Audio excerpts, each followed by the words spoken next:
This is Brandon, Lena, and Will from Tribunal of the Grid. Now, we are about to go ahead and give you another episode. But before we do that, we are just coming here to let you know that the giveaway is still going. So please listen to the episode so that you can go ahead and comment on our IG page, whatever question that we ask, so that you can also enter into the sweepstakes. It is open to everyone. So please participate, tell a friend, tell your mama, your daddy, whoever you got to tell.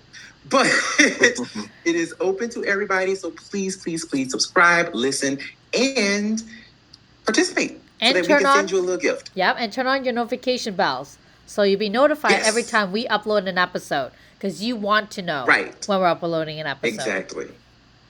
Exactly. Yeah, you want to know what we're going to give you. Hello. That is the whole point. And there will be 3 of them. So 3 chances to win. Exactly. So please do that and let's start the show.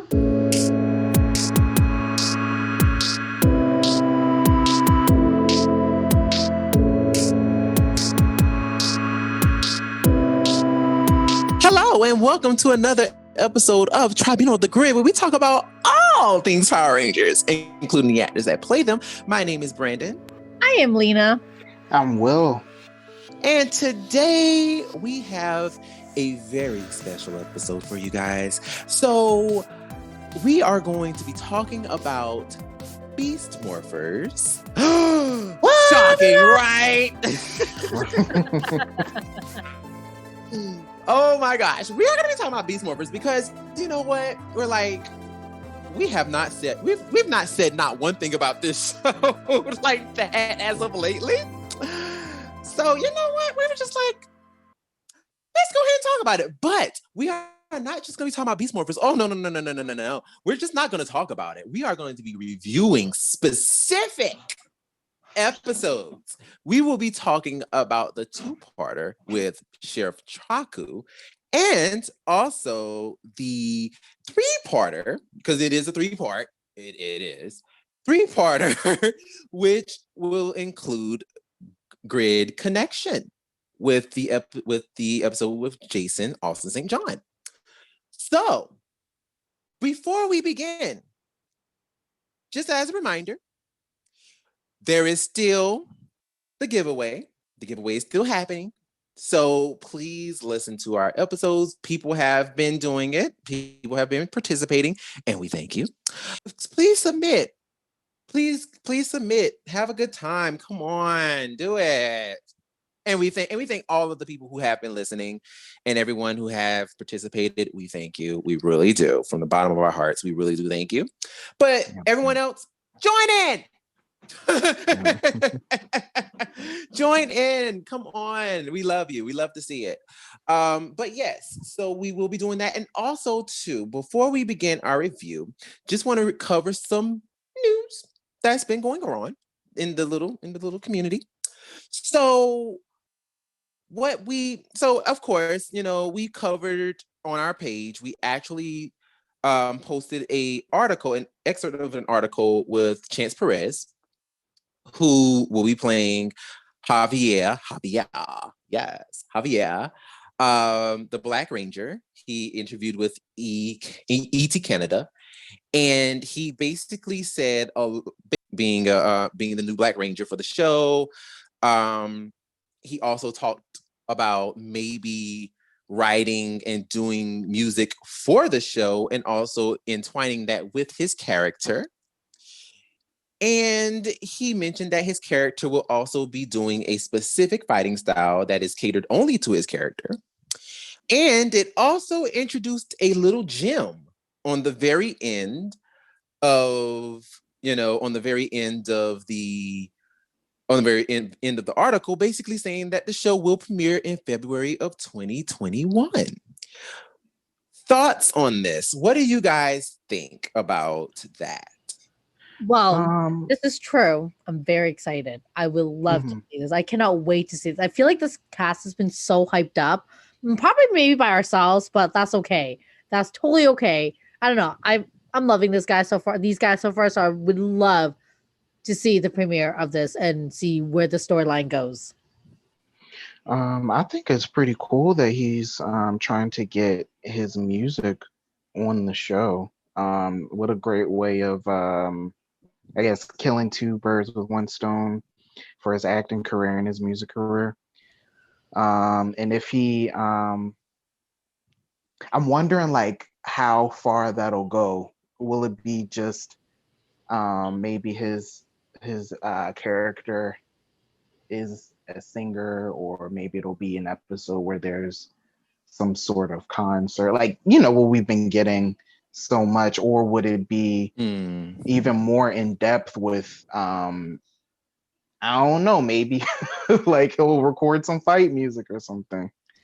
Like that'd be pretty cool if it broke the norm of what we've been getting the and last it would be really cool too decade. that they would take his like actual music, like his music. Right. You know what I mean? Like you have to remember because he has a certain style that like he's gonna do, and it might not even like corresponds with the Power Ranger world. Does that make sense? Like, so that's the other thing because like how like we have remember Emma Lahana? She sings, but the thing is, her type of music is nowhere close to what she did on the show, right? So it makes you wonder, like, is he gonna write a kid song for the Power Rangers, or is it gonna be like one of his original pieces for the Power Rangers?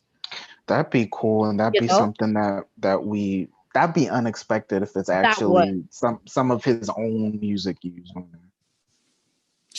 I mean, honestly, I really believe that it will probably be a mix of the two. I mean, I feel like I kind of want, like, going back to the character thing, I kind of want him to be the male Kira.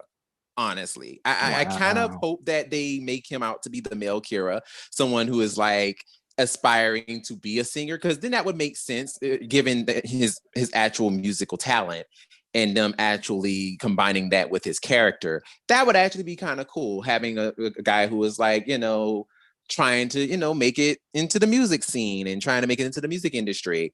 But also too, what would be cool is if they do decide to actually have him do music for the show.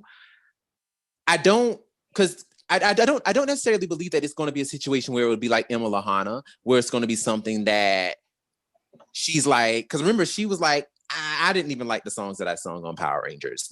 I don't necessarily believe that I don't necessarily believe that if they're going to allow him to write for it, I don't necessarily believe they're going to be like, but we want you to write it this way and make it hella cheesy. And then he's like, well, I don't want to sing it like that. You know what I'm saying? Like, I don't necessarily believe they're going to do that to him.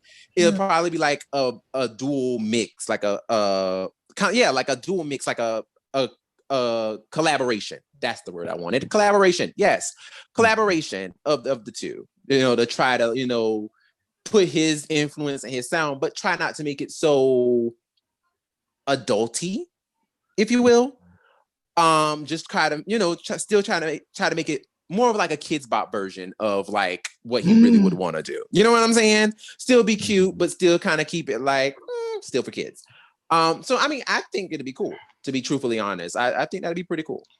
Well, you actually just you just made me think of maybe like 2 years from now, when he's doing interviews after he's no longer under contract, and then we find out what they suggested, or maybe why his music wasn't on there after all. Like, that'll be interesting. Child. Now that would be the tea that we want to hear. Well, why didn't your music make the show? Why didn't it? Right, and that's what I was just about to say, because like we're talking about it, but again, like that's just a talk. Like we don't know how far this will go, right? Because they might be like, oh, we want to go a different direction or whatever, right? Or maybe his style is not their style.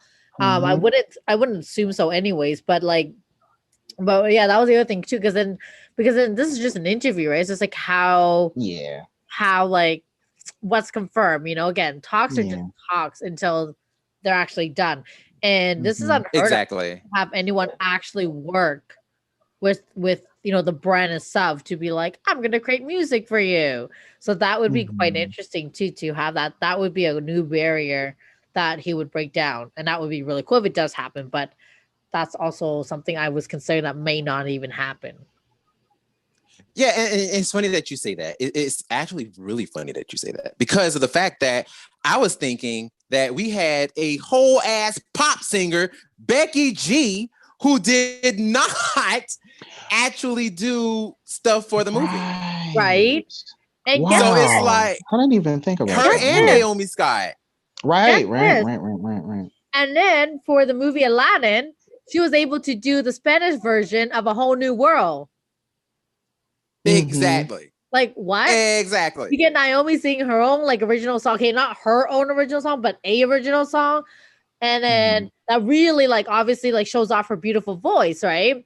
And then you get then somehow, obviously, I'm assuming that through her connection with Becky, Becky was able to do the Spanish version of A Whole New World. And by the way, guys, if you've not heard this song in Spanish, do yourself a major favor and listen to it. It is amazing. Amazing. I but mean, yeah, Becky G is amazing. right? She's my queen. I'm sorry. I don't care what it was that. She's my Beyonce. Hey now. But I mean, you know what? It's crazy though. It's crazy because like I feel like if they were to do that, I mean, of course, this is obviously under a brand new regime too. So I mean, Hasbro might be willing to be like, yo, you talented, you can do it. Go ahead and get in the studio, baby. Let's do this. Where Saban is like, yeah, nah, sit your tail down somewhere. You know what I'm saying? So, because Saban don't like to pay people. So it's just like, you know. So it could have been that. It could, it could be anything. So, maybe the talks may happen. We don't know. As you said before, nothing was confirmed. He just said that they were talking about it. But nothing is confirmed. So I mean, it would be cool. It would be really cool to have them actually feature that into his character. And who knows, maybe he just might pull an Amy Jo and just bust out his guitar one episode and play us a little song, and then that's it. We never see it again. So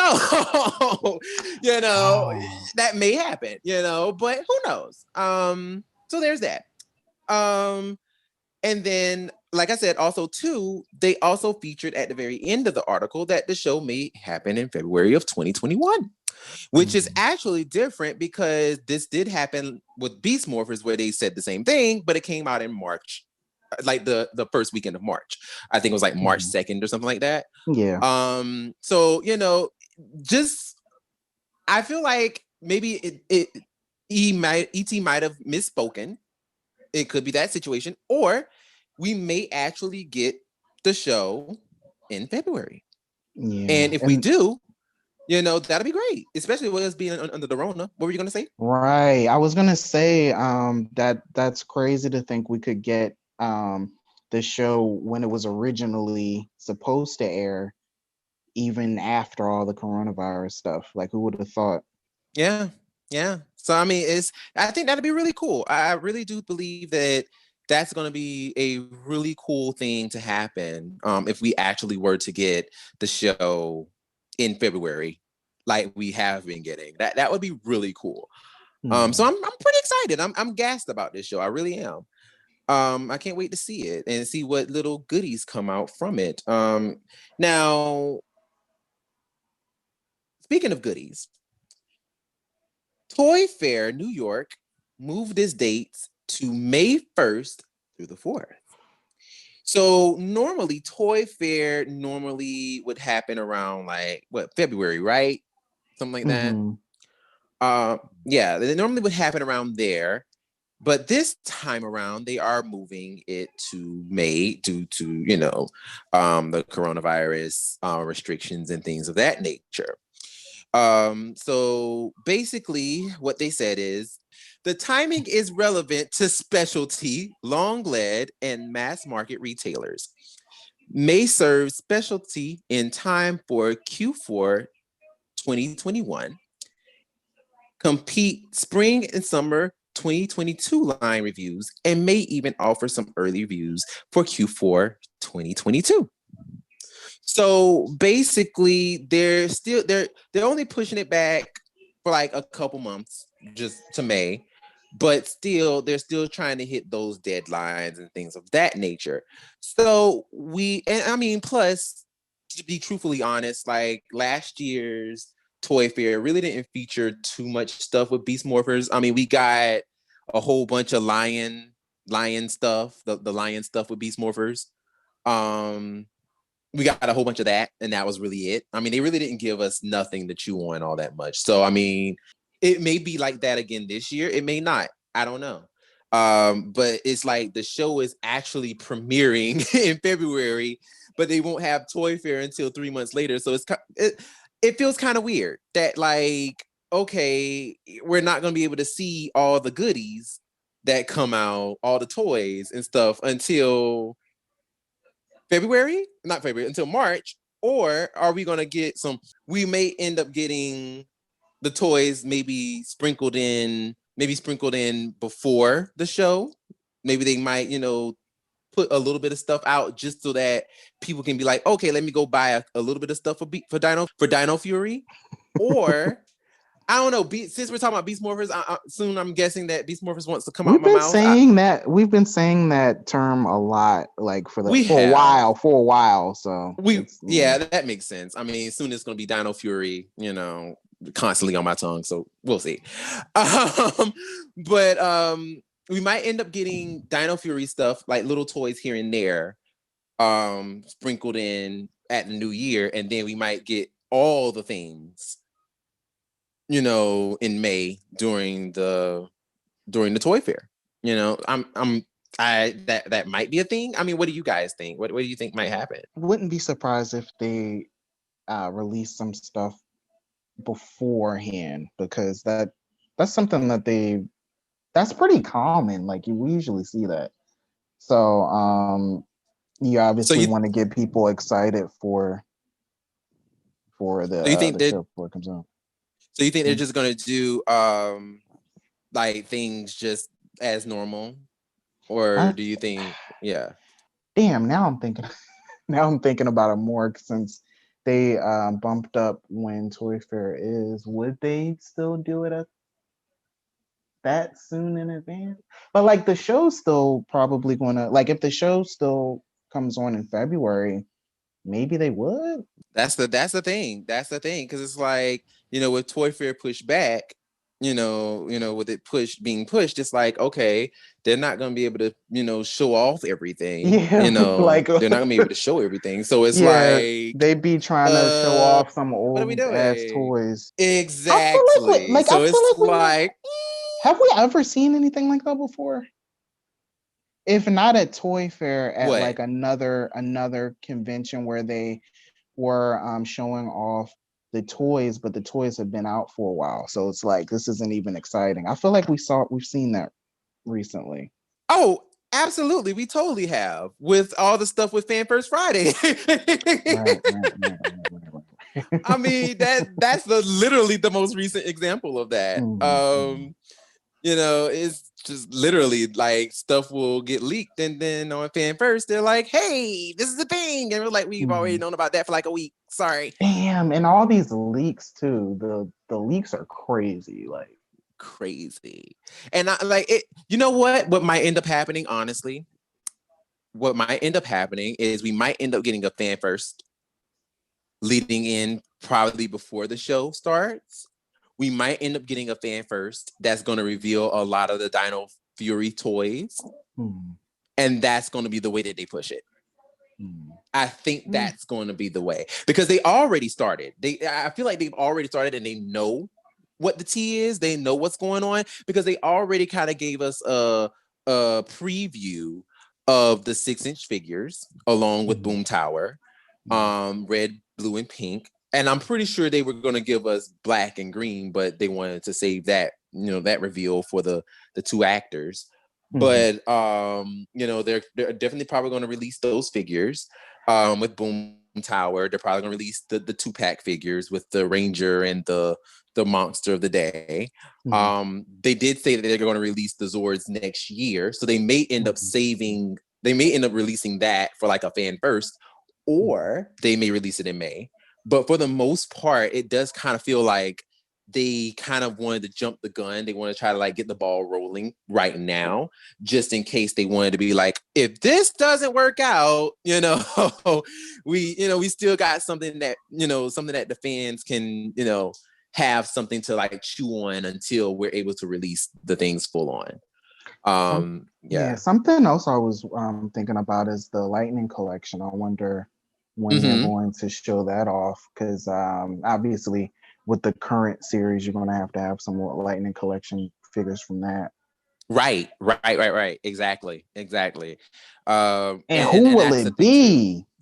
Yeah. Obviously Red, but like maybe since since they're making such a big deal, fans are making more of a big deal than it is of the Green Ranger situation. That'd be pretty cool if Green Ranger could be one of the first ones, but she's a girl, so I was literally going to say that. She's a girl, so it's like, there's been a lot of hoopla and a lot of stuff going on. And real quick, we still don't have Zoe. We don't, and I don't think we're getting her. Is that, don't we have everybody? To be truthfully honest, Beast Morphers? No, we don't have a Zoe Lightning Collection figure. We do not. Well, I mean everybody else, like all the civilian boys, we have all of them, right? Yes, we have every one of them. Robbie is still floating around on shelves somewhere. Because nobody wants him. But everybody else. Stop!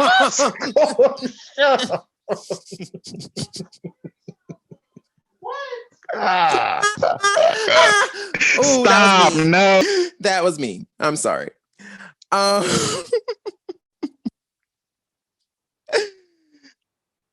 All right, and yes.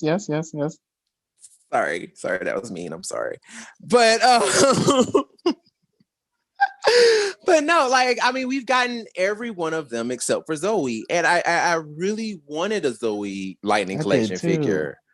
Like, I really wanted one from her, but apparently, I guess they feel like, girls don't sell, and she's yellow. Plus, she's yellow, and it's like, yeah, we're not gonna do her. So, I mean, it sucks. I mean, I would have definitely loved the Zoe character, but oh boy. But anywho, so yeah, there's that. But speaking of Beast Morphers, let's go ahead and dive into these Beast Morphers episodes. So the first episode that we're going to be talking about, that we're going to be reviewing, is going to be episode 10, which is the first part of the Space Sheriff Chaku episode. Now, just as a little, a little precursor, a little something, just to let the people know. For those of you who don't know, the character of Chaku was originally a character by the name of Gavan, who has his own special series, his own TV show in Japan, who was originally done by Kenji Oba, or Oba Kenji, who is notoriously known for being a whole lot of Sentai characters. This man is like a tokusatsu legend. Legendary, darling. Legendary. He has literally been Battle Fever J, he's been in Battle Fever J, Battle Kenya. He was Dingy Blue. And I want to say he was Gavan. So yes, this man has been all over the place in tokusatsu, and he's made several reprisals in those roles. So let's see if Chaku did him justice. So, thoughts on this episode, guys. What do you think about this episode? Now, for a quick review of this episode, this is the episode where Ryjack is introduced. Mm-hmm. And basically he has the compliance collar, which I think is more or less more of like a kinky little sex toy, but we're not going to get into that. He has the compliance collar, and basically he also is able to create he can create foot soldiers and different monsters from their old trinkets that they used, their old weapons that they used. And he is being chased by Chaku, who came to steal Morph-X because he was running low on energy, child. But the Rangers didn't know, and they received the signal. They received a little signal or whatever, and they were like, "Ooh, this person might be the Ryjack person." And come to find out, they had the wrong guy. And Ryjack basically attacked the Rangers, and the Rangers ended up, two of the Rangers ended up getting sick. Ryjack helps them, and they defeat the gold. What was the guy's name? I can't remember. No, Ryjack doesn't help him. It's Chaco that helps him. No, that's what I meant. Chaku helps him. Chaku helps him, and Chaku and Red Ranger fights a gold version of, I can't remember that guy's name because he had no significance in this episode whatsoever. And they defeat him, and that's the end of the first half. So thoughts, everybody. I think I remember not liking the fact that they the Rangers, the way that they thought that he was a like evil right away, just because he was like a robot, and that's weird because he also couldn't speak English because he didn't have the proper dialect on set. Right. We're gonna talk about that. Like I thought that was kind of racist against robots, and you have a robot on your team. Well, see, I don't think so much that, we had this conversation before, and it was about the episode where Zoe put a compliance collar on Keeper. Remember that was another thing I didn't like. That was the episode we were talking about originally. I remember we had this conversation, and that was the episode we were talking about, but we're going to get to that episode later on. But to answer the current question, I felt that they were so exactly what you said. They were quick to judge. They didn't give the guy an opportunity. And the fact that he was trying to explain to them that, like, you know, he obviously was like, listen, I can't speak your dialect right now. I need to get to this item that will help me, right? And I felt like they should have given like a few more seconds to see what he was going to do with it. Because at the end of the day, you know what? Bad things are going to happen regardless of whether or not you stop him in time. And to get someone like a benefit done for 2.5 seconds wasn't going to hurt. And then the other thing is that it's because they didn't know what this person looked like, and the fact that they deal with all kinds of robots and aliens, you figure that they'd be a little more like lenient. But what was racist, or robotist, or whatever you want to call it, was when Steel goes to Nate. Nate, what is he saying? I'm like, bro, you're a half robot. So of all people, I actually genuinely would have thought he would have at least understood what this guy was trying to say. Well, dang, Lena, isn't that kind of robot is to assume that you would know? No, what I'm saying is, like, the reason why I say this is because he's part robot, I thought Nate would have put some kind of device in him that would have allowed him to translate, right? That was my initial thought, was because he's robotic in some way, that maybe he had a device that was able to absorb. Because you figure if he's going to create this guy, like, you know, he would have been a little more, I don't know, diverse. Considering the fact that he does a lot of obvious things and a lot of dumb things. And the fact that he turned to Nate and was like, Nate, do you understand what he's saying? So just going back in general, just the general context of this episode. For me, it was weak in a lot of ways, like a lot of ways. For one, it's like, okay, first of all, like you said, this guy, you know, he pops in, he's stealing the Morph-X. Now, mind you, it's just him. Literally, it's just him by himself. Yep. Like, you know, he didn't have any foot soldiers with him. He didn't have anybody with him. I'm like you, Lena.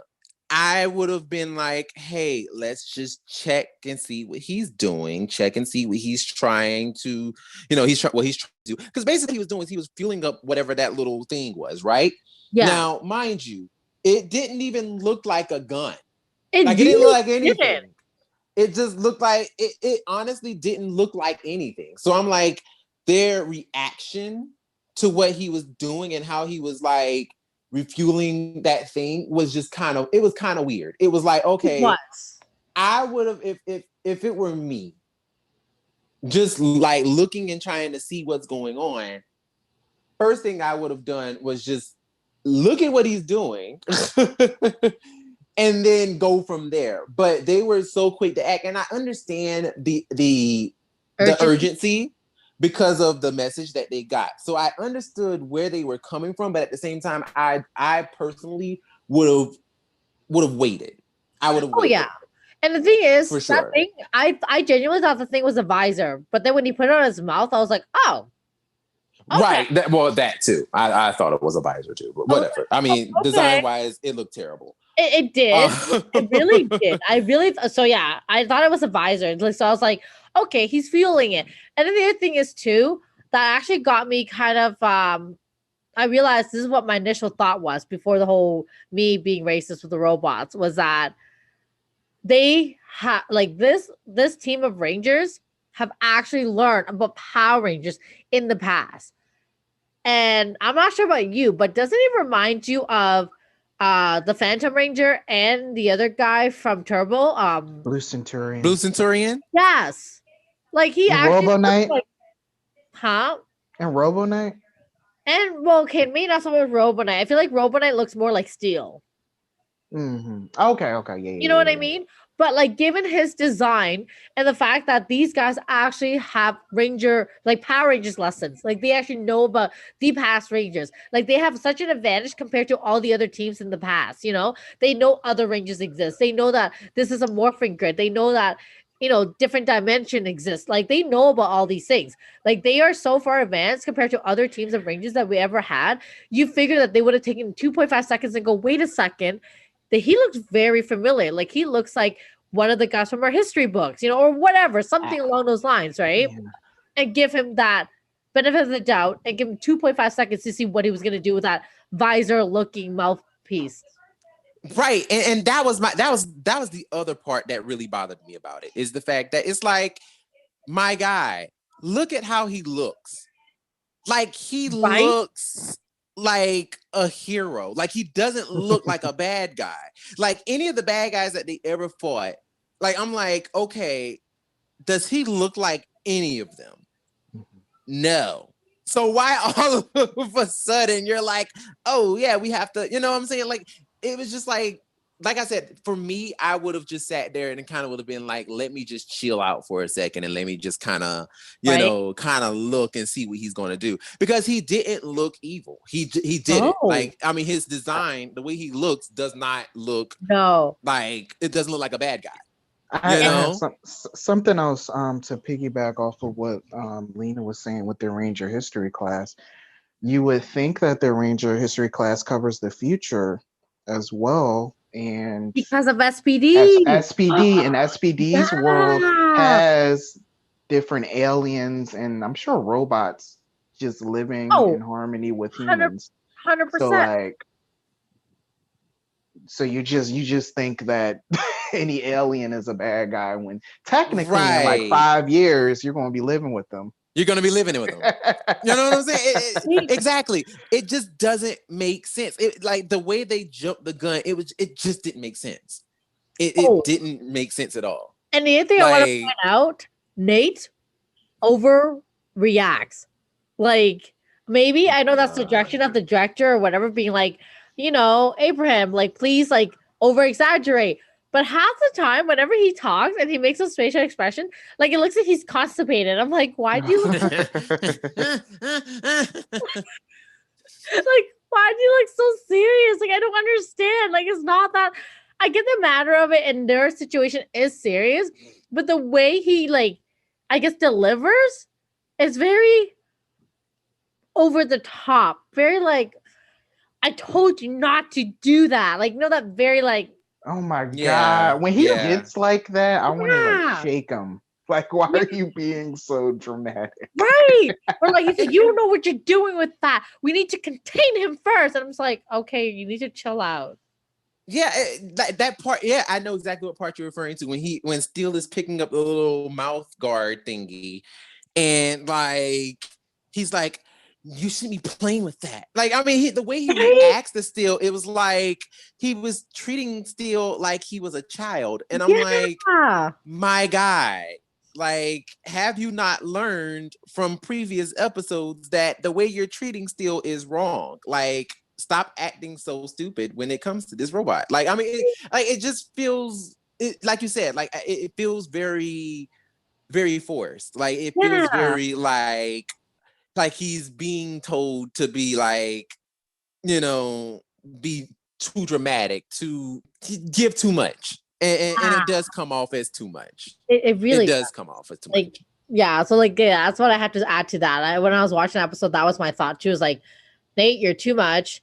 And why are y'all judging robots when yet from time to time you all refer to your Ranger history, but yet you guys don't seem to like understand that aliens, robots, anyone, period, should what's the word for it? Isn't it innocent until proven guilty?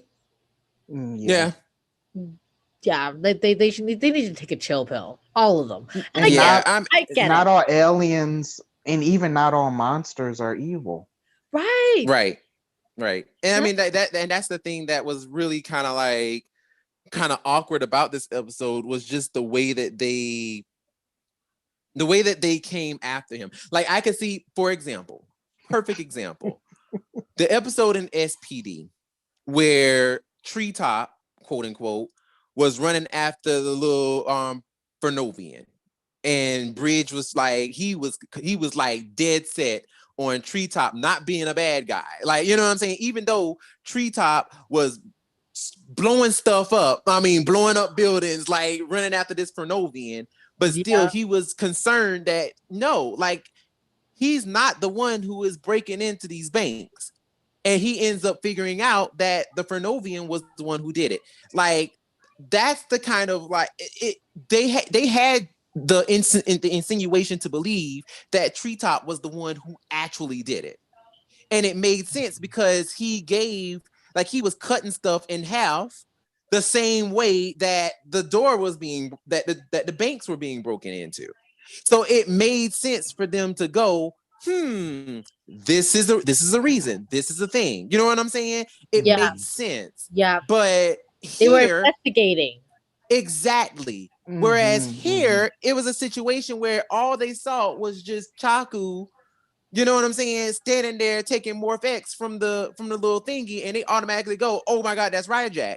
It's like, no, like, he's not even doing anything that's even remotely bad other than stealing. But I mean, he's not doing anything. And no, that, and the other thing is, so you can tell he was trying to communicate.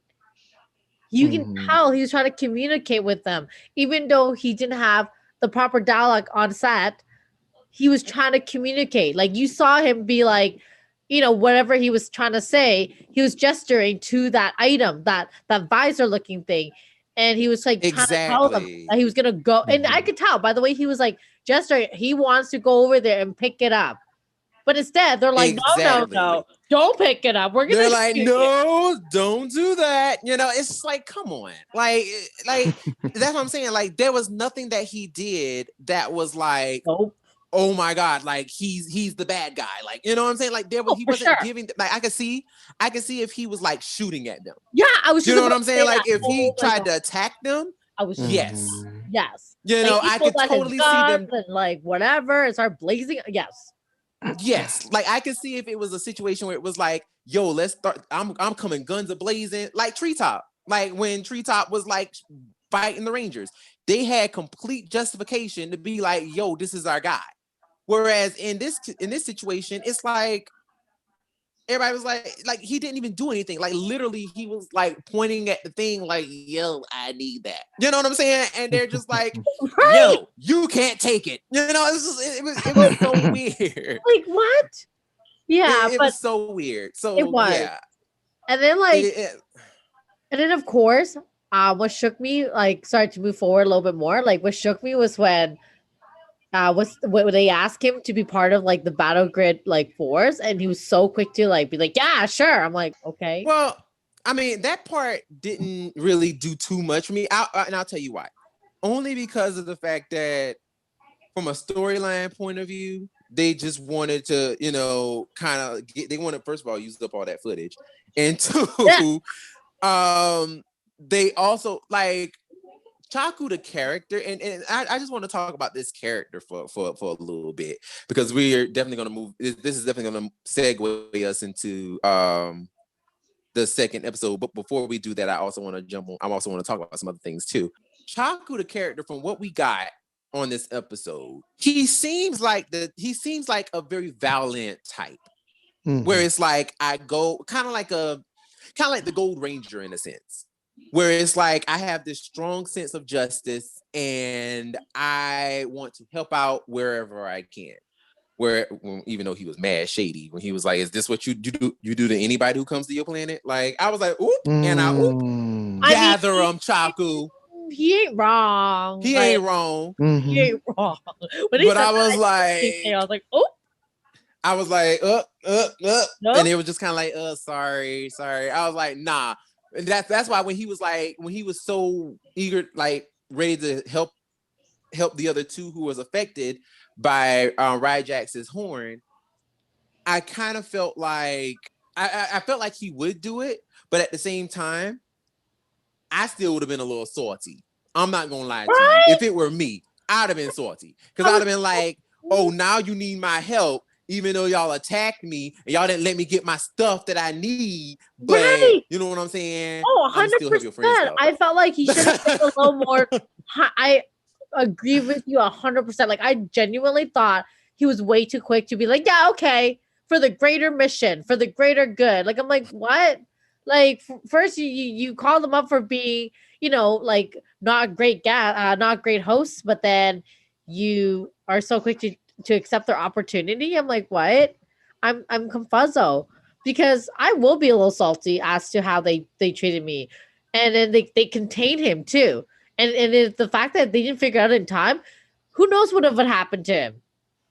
Right. Like, he could have been dead on the floor. Right. Like, who knew? Because like you can tell, like when they opened that prison cell thing that they had him in, he did not look good. He looked like he was on the verge of death.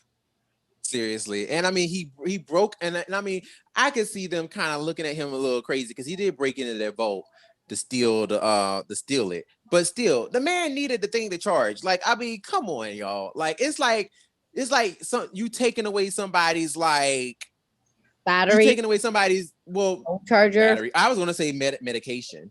Oh. And like hiding it somewhere, and you don't expect them to go and try to go get it. Like, I mean, come on now. Like, what do you think was going to happen? You know what I'm saying? So I don't know. It was just like they did a lot of stuff that just didn't make sense. Like, just didn't make sense, but it was just kind of like they shouldn't have misjudged him that fast. They really shouldn't have. They really shouldn't have. And I mean, just to go a little further on this episode, because I did want to touch on this. But with Ryjack, what do you guys think about Ryjack in this? Just Ryjack in general. First off, I don't like his name. Second off, he makes it seem like he's a super power strong being. For the most part, he was. But then the way he got defeated was like so quick. I'm like, what? And I'm not sure if I'm not sure if the video cut out on me or what happened, but I just felt like there should have been a greater fight. Like, I felt like, you know what he did not give me that I was expecting based on his name, based on his like rep. He didn't give me Psycho Ranger vibe. Like, he didn't give me that like, holy shit, we're in fucking trouble right now. Like, we need to figure a way to save our ass and our planet. He didn't give me that vibe, and he made it seem like he was essentially the Psycho Ranger. I loved his voice. I loved his accent. I hated his voice. And I liked his design. He was, I guess, a rhino, because he had rhino horns everywhere. He had rhino horns in his shins. I or his knees actually. I like the way he looked. That's all I can remember about Ryjack actually. I hated his voice. I hated everything about that thing. It was just like the only thing I really liked, honestly, about this whole Ryjack situation was the compliance collar, and I don't even like the compliance collar. I just like making fun of it. But other than that, I agree with Lena. I thought he was gonna put up more of a fight.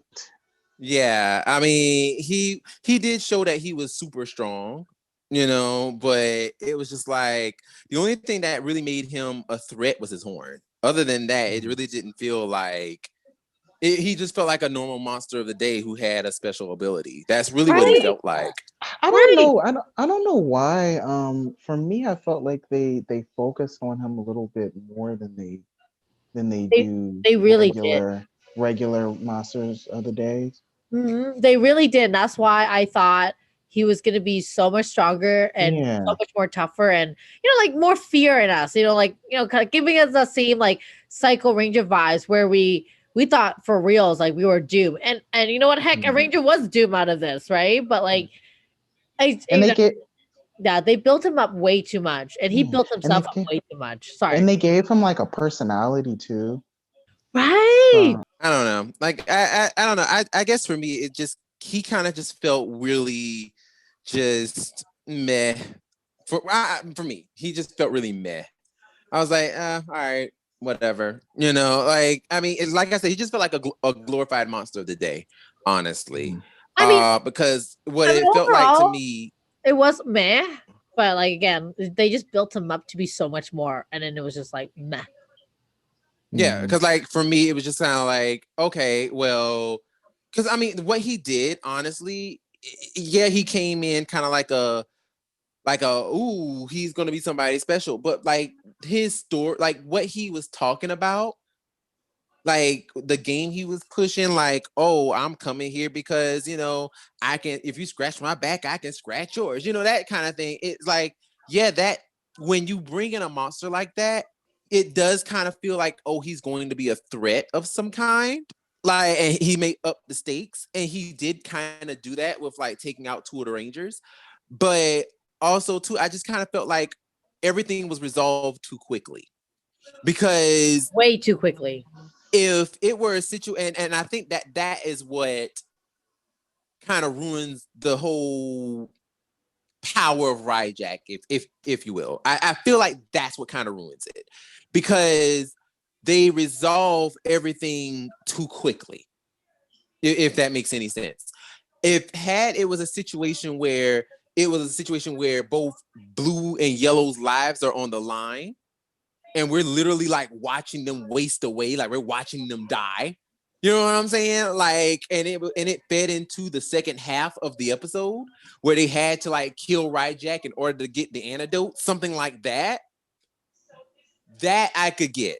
You know what I'm saying? But it's just like, it was just so much plot convenience of like, oh, well, I have this antidote that might save the Rangers. You know what I'm saying? Like, it was just too coincidental. It was too coincidental. And I think that's what kind of ruined the threat of Ryjack. I feel like that's what kind of ruined it for me, because everything was resolved too quickly. If it was a situation where it was like, oh, we have to beat Ryjack in order to save the other 2 Rangers, then it would be like a situation of like, oh, okay. You know what I'm saying? I feel like there would have been more of a struggle. Like it would have felt more like, we're in danger. Which I want to actually ask you guys, when it comes to Ryjack, what did y'all think about him being able to like resurrect the putties and the Triptoids and all of them? Like, what did you guys think about that? Random. It was so random, but it's also kind of genius. Like, I'm not gonna lie. You know what? It was a pretty genius like move, but it was such a very random situation too. I think that was the first kind of hint at the randomness that we were about to have. The randomness Not the randomness we're about to have. With no explanation of what the hell is happening or why it's happening. Right. No, I mean, I thought it was just really cool to see. Just the random foot soldiers popping up like the putties and the Triptoids. I actually thought that was kind of cool to see them like pop in for the first time in like years. Yeah. You know, now granted, I would have liked to see the Tyranno instead. Right. But you know, because the Triptoids, I mean, we only seen the Triptoids, like we can count on one hand how many times we've seen the Triptoids in Dino Thunder. Like you can count on one hand. It's like you really they weren't the foot soldiers of that season, you know, so it wouldn't have made sense to have them there like that. But of course, Sentai footage. So of course, you know, they were gonna come, but it's just like I would have rather have seen the Tyranno drones instead. But moving forward into the second episode, the part 2 of this little conclusion with Chaku. So Chaku decides to stay. And he's like, you know what, I'll fight with y'all. Like, you know, this is a thing and all this stuff. And come to find out, Chaku got a baby. He got a whole little girl. Starlight, cute name. And I already hear Will now.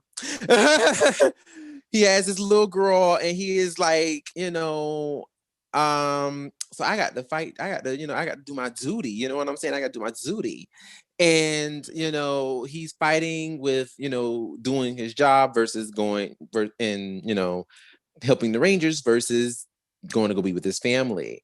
And this is also the same episode where it is the conclusion of the Ryjack storyline and, you know, ending off this whole situation with him becoming a full human, because right now he looks like a ripoff of RoboCop. Right. So he looks like RoboCop.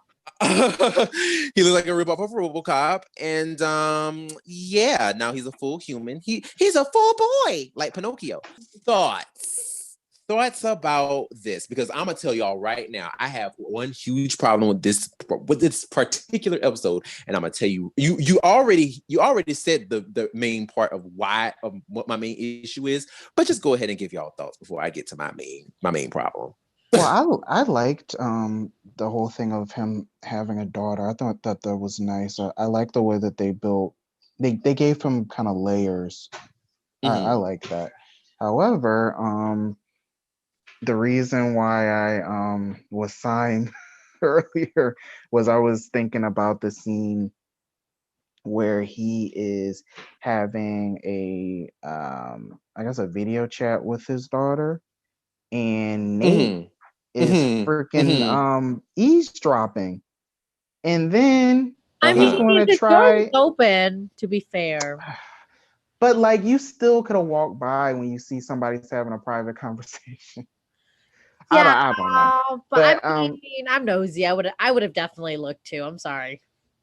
So, and then Nate had the nerve to try and talk to him about his daughter. Like what gives you the right to even mention her? That was overstepping boundaries, and I didn't like that. I didn't like that at all. Well, I mean, yes, you're right. He didn't have the right, but I think what it is because Nate sees a situation where he can, like, he sees himself in that same situation, and he understands what she feels like. So I guess he just felt the need to say something. He gets on my damn nerves. He does. That's why. I mean, but I definitely see him connecting with that situation. And I guess that's why he felt the need to say something. You know, and he did. And his feelings were not wrong, but I'm surprised that Chaco didn't react way more than he should have for like popping in on a private conversation like that. But I don't know. I'm not gonna lie. Maybe my emotions are way too heightened or whatever. But I definitely cry at the end when he became human again and like got to see his daughter. And then his daughter sent that cute little video message about how like she thanks the Rangers for bringing her dad home. I'm not gonna lie, it was a cute little scene. I cried. I was like, oh, it's such a cute little scene. And Nate made that happen. And if it wasn't for Nate, he wouldn't be back with his daughter. So yeah, he overstepped, but I personally felt like it was done the way it should have been done, and whatever. But he is a little annoying, but how he went about it, though. The way Nate went about was a little annoying. But I did like how everything turned out as a result. I'm going to be 110% honest with you. let me just be honest. Oh no. I hated it. Hated it. I'm not even gonna lie to you. I hated it. Now, here is my reasons why. Lena, I have to be completely on. I have to be completely opposite of you. Nate was completely out of line. It was none of his business. I don't like, granted, I'm like, all right, cool. Yeah, you eavesdropping and whatever. This happens all the time. You know what I'm saying? It happens all the time. You know what I'm saying? So I get it. It's a thing. Whatever. He left the door open. It's like, oh, what he talking about? You know what I'm saying? Like, it happens, right? Now, also, too, it's not your place to interfere with grown folks' business. Now, this man is a whole space police officer. Nate feels some type of way that it was like, oh, well, you have your child and blah, blah, blah, blah, blah. But it's like, stay out of grown folks' business. Like, this man has a child that he is like, you know what I'm saying? That his child understands, yes, my daddy is an officer. My daddy is doing this. My dad, whatever. And yeah, I want my daddy home. But at the same time, he has a job to do.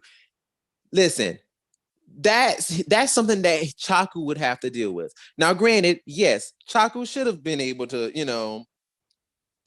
go home. And plus, like, I'm pretty sure his reasoning for wanting to stay away from his child was stupid. It wasn't just work related. It was because of how he looked. That's the part that bothered me. That's the part that made me go like, are you freaking kidding me? Like, really, sir? Really? You mad because you look like RoboCop and that's why you don't want to go home? Get your ass out of it. Like, that's the part that made me mad. That was one of the things that made me mad. Is that much of a surprise, though? Yeah, like, I feel like I've seen that trope before. It may be a trope, but it's still stupid. It's dumb.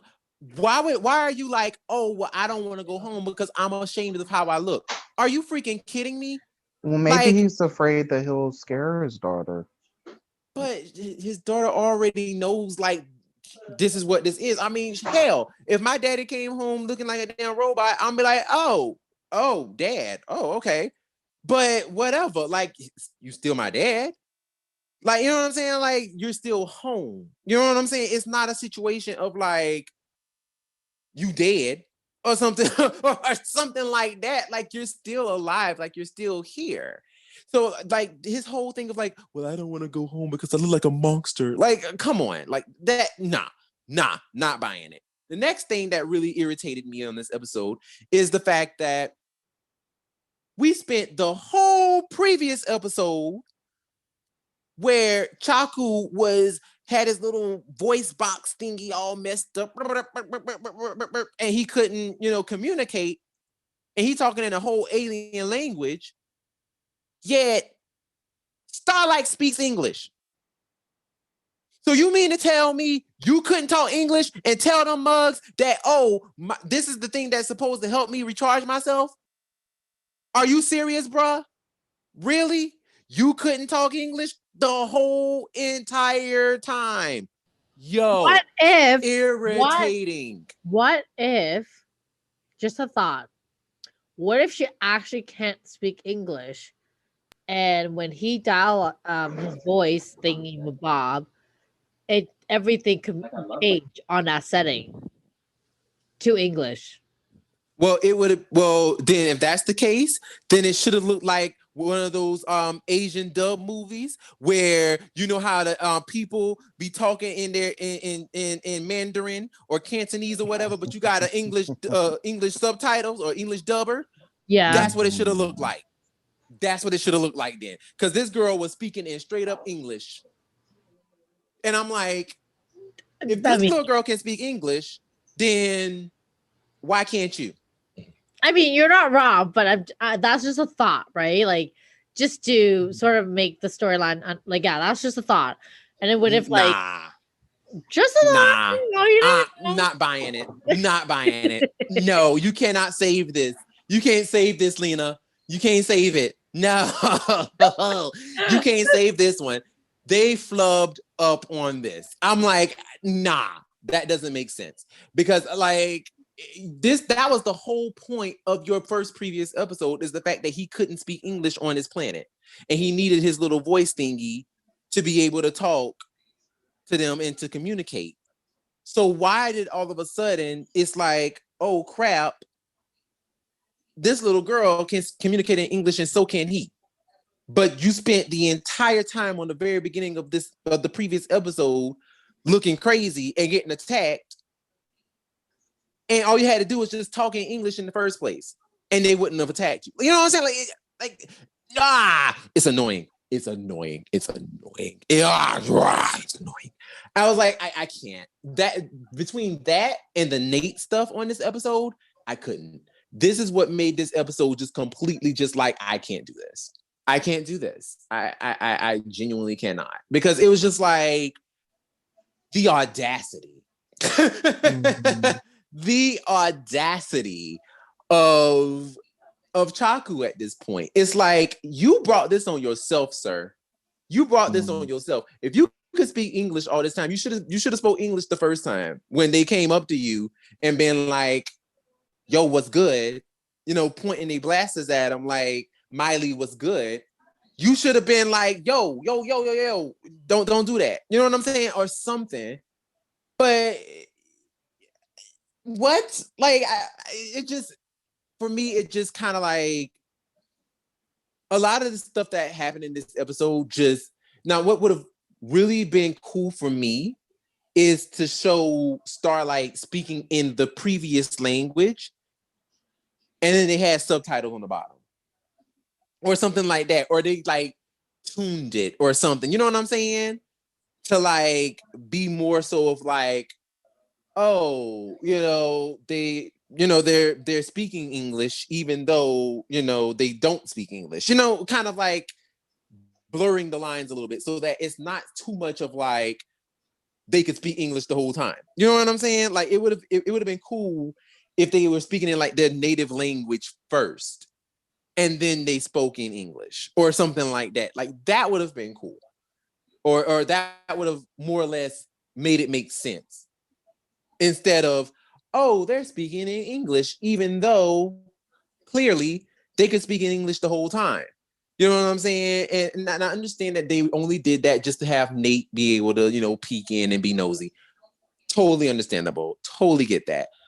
But it just, to me, we still could have gotten the point across even if Nate just saw a little girl and seen him talking, and they could have been talking in a completely different language, but because he saw a little girl, he could have easily assumed that, hey, that might be his daughter. You know what I'm saying? Like it could have happened, and we still could have had the same conversation. But I just feel like the audacity of this child speaking in English, it's like, come on now. Like that's the only part that kind of got me. Was just like, all right, this that's what kind of ruined the episode for me. Other than that, everything about this episode was basically just a Zord fight, and a whole bunch of battling, and which I didn't mind. It was cute. And the ending where he becomes a full grown man wearing Orion's silver jacket, and yeah, I thought it was a basic episode. I mean, I didn't care for it. It was a cute little conclusion. Now, I know I started off with the question of, did I think that it was a good interpretation of Gavan? The answer for me is no. I still am a Gavan fan forever. Chaku, I feel like, was a mess and it should have never happened. But it was cute for what they gave us. And yeah. We are going to talk about the other episode. Well, not the other episode, but we're going to be talking about the beginning of the three-parters.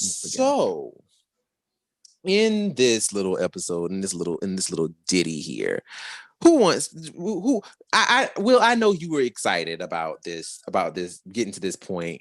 Yeah.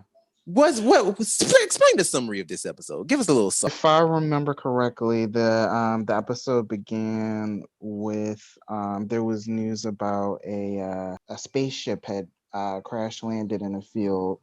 The Rangers went. Oh wait, Zoe went by herself to the site, and she saw something coming out of the ship and like looking at the wreckage. And she instantly thought that something was evil, that something was actually Keeper from the So she and what does she do? She takes the compliance collar. The compliance collar, yes.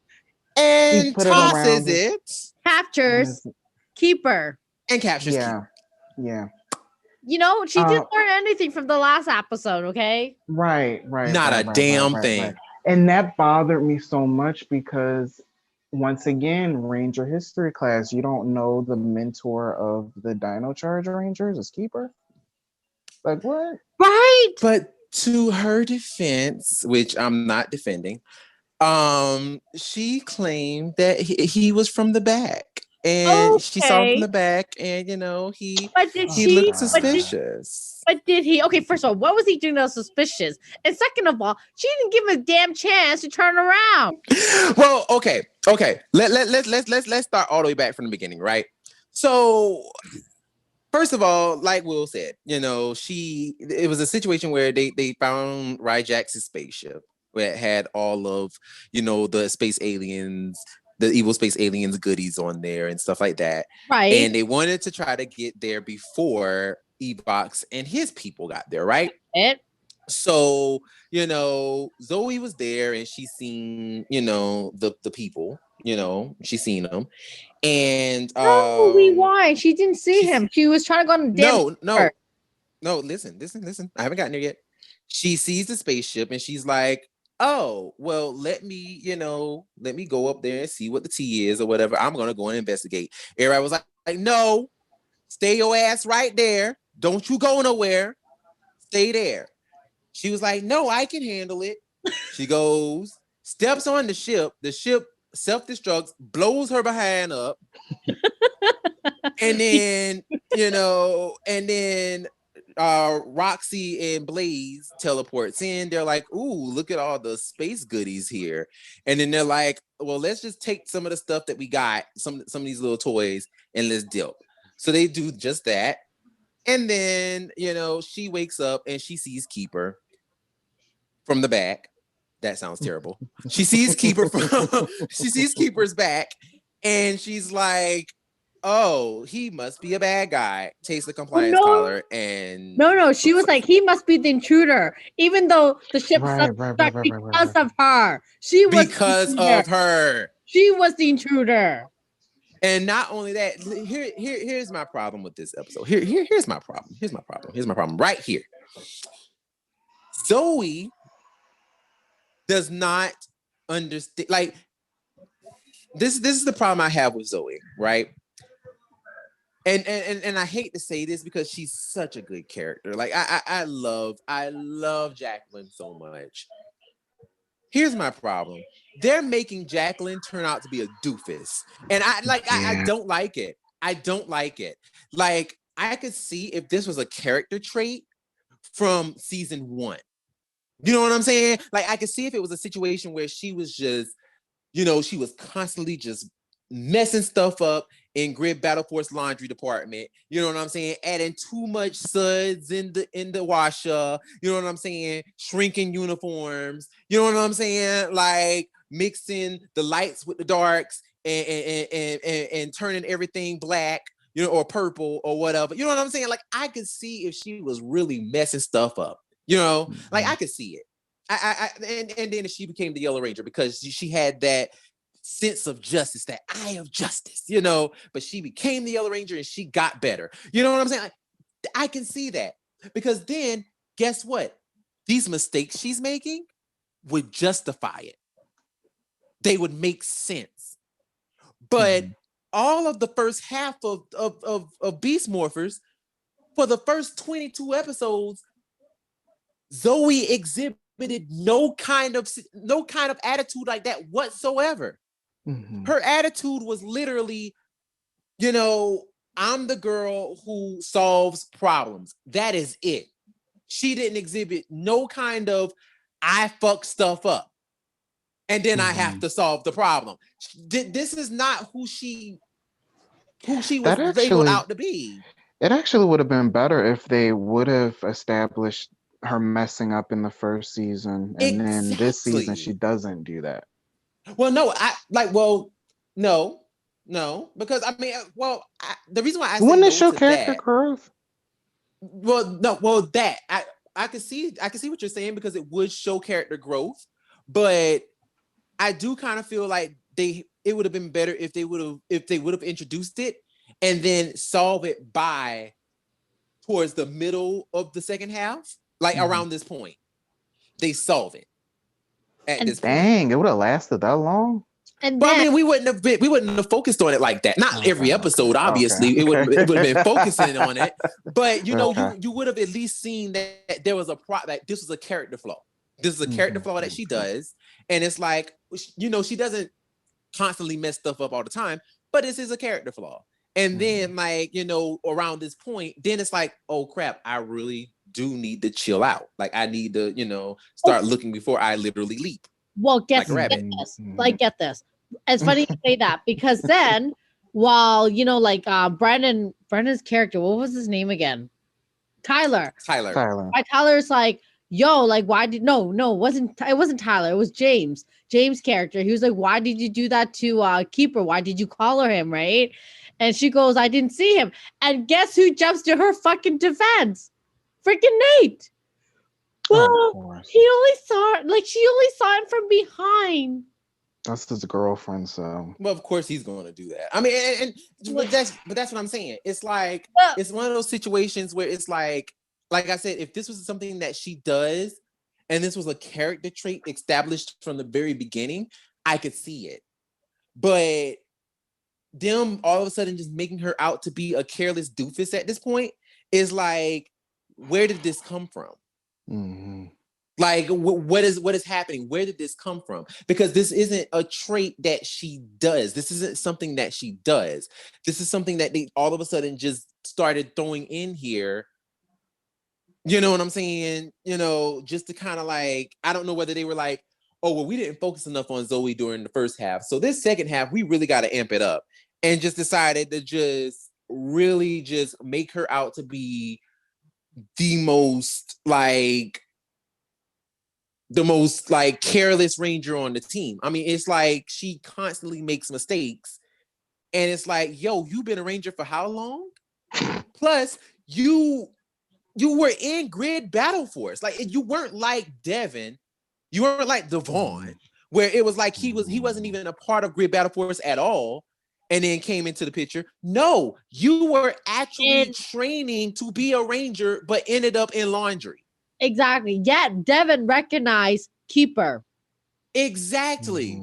So how did this dude who didn't have no training in Grid Battle Force, but then, became a ranger and got the training as he went along, versus you, like, knows who Keeper is, but versus you who been here all this time and you still didn't know who the guy was? I mean, come on.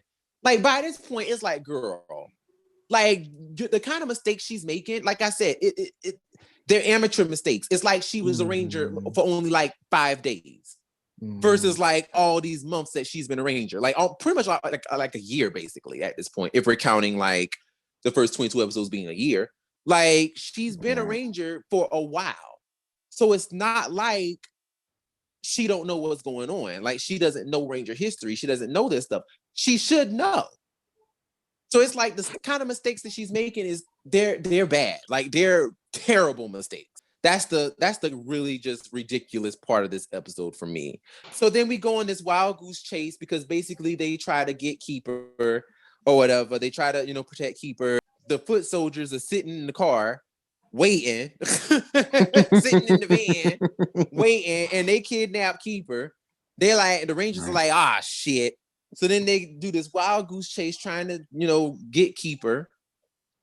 And of course, the Dino Charge Rangers jump through a little portal and they're like, hey, girl, hey. And then they, do their thing or whatnot. And then, of course, meanwhile, at the same time, back at the ranch, Evox brings back the Dino Charge villains. Now, right. I'm not gonna lie to y'all. Seeing Sledge again really bothered me. I mean, it wasn't bad, but I'm just like, y'all gonna wear Sledge out, huh? They really seem to like Sledge in the family. They do. Like, they love Sledge. Like, Sledge is like their bread and butter, bro. Like, he is like their favorite creation, I think. They're going to get as much money as they can out of that damn suit, even though it looks terrible. But they're going to get as much money they can out of that villain because, I mean, they keep bringing him back. Yeah. And I'm like, I don't know if I can deal with seeing him anymore. I don't know. It doesn't really bother me so much because I liked him and I liked his crew, Poisandra, Squirrels, all of them. I like them, but I totally understand where you're coming from because this is the fourth time? The fourth, yeah. That's kind of unprecedented for a villain. Like, it's to a point now where it's just like, well, damn. Like, how many times y'all gonna bring this guy back? Sledge is the Tommy. No, for real. No, like, he really is. Like, he is literally the Tommy of the villains. Like, he is like, and he's green. And he has a ponytail. And he has a ponytail. Like, he really is the Tommy of the villains. Like, they just gonna keep on bringing this mug back. Like, let's just see how many times we can bring Sledge back. It's just like, come on, y'all. Like, stop this. But no, I did enjoy it. I loved the fact that Camille and Michael reprised their voices. That was a pleasant surprise, yeah. That was beautiful. I was so happy. I was very happy they did that. But Connor's voice, I know it's not really him, but they could have at least found someone closer to that. Come on. Connor's we'll get there. We'll get to that. You jumping ahead. I'm sorry. You jumping way ahead, honey. Yeah, we'll get there. We'll get there. Oh God, let's. But baby, child. Like, I was happy. I was happy with it. I was like, yay, they're back. Now, the part that got me, and I don't know about how y'all feel about this, but Tyler and the crew was like, when they ran Sledge and them away, and whatnot. They were like, all right, we out, peace out. And it's like, wait a minute, where y'all going? yeah. That was something that I didn't really. I don't know why I didn't see the issue with that until our buddy ASD Classified, when he reviewed it, he was like, why the hell would you leave when your villains are still in this dimension? Like, that's so, like, why would you leave? I didn't, it didn't hit me until I heard that. Like, that absolutely doesn't make any sense, especially since they ended up coming back. Wouldn't it have just made sense to just stay there the whole time? The whole time. Like, actually finish the job that you jumped through the portal to do. Exactly, yeah. Well, wasn't their job was to find Keeper and secure him? But when you see that Poisandra and Sledge and all of them are back, wouldn't you stay to get rid of them since that's your villain? Well, yes, but don't you remember Tyler said they had bigger problems to deal with back at home, and so they had to go home to defend it. And in a way, it's good they went home, because if they didn't go home, their entire planet would have been like, their dimension would have been doomed. Well, couldn't they have, like they could have split the team up?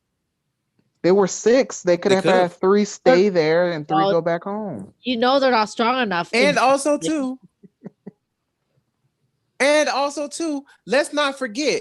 I mean, even though we didn't show them, they only included 6 of the Rangers, but we got like 4 other Rangers. Right. You also have to remember, we got 4 others. The Aqua Ranger does not exist. Okay, he is off. Like he does from his son. Did he leave? Running away from his son, doing whatever he needs to do with his life. And can I please say one more thing? How did Coda speak perfect English?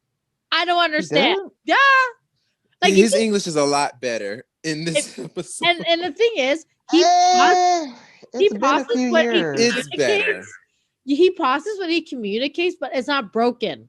It's just we must get Keeper back. Full sentences. Just pause in between. I guess he forgot. He forgot how to channel Coda. It's been a few years. Sure has. Or it just could have been the writing too. It could have been them just actually literally writing out full sentences.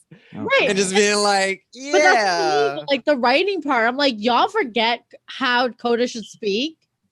Like suddenly Coda's speaking perfect English. I don't understand. Like, I was on about that. I'm sorry. It bothered me so much when he was speaking. I'm like, really, guys? Like, you guys couldn't make him sound more broken up? Like, really? And then the other thing is, Prince Philip was too busy guarding his own kingdom to be helping these guys, okay? Oh, Prince Philip. Well, we don't know. We don't know if he was too busy. Yeah, maybe. Yeah, maybe. He's not there half the time either. Like, and the whole time he's not really there. My question is, where is Kendall? What the heck is she doing all of this mess? I would have loved to have seen her. Where is she? I mean, it's possible that maybe the idea that I had of half and half staying and leaving, maybe Kendall, Prince Philip, maybe they're fighting over there, and that's why they weren't there. And why I'm about to call her a real name, Shelby and Riley, why they came late. Of course, it would have been nice if they told us this, but True. I mean, either or, at the end of the day, I think they had to go back because they were just needed. Yep, that's what they told us. Yep. I mean, I would have loved to find out what they were needed for. Exactly. It's one of those things where it's like, okay, I mean, don't you forget they have dinosaurs now. They were needed. Oh, could have been a dinosaur attack. To go take care of dinosaurs. Absolutely. It could have been a dinosaur attack. They got loose from the right.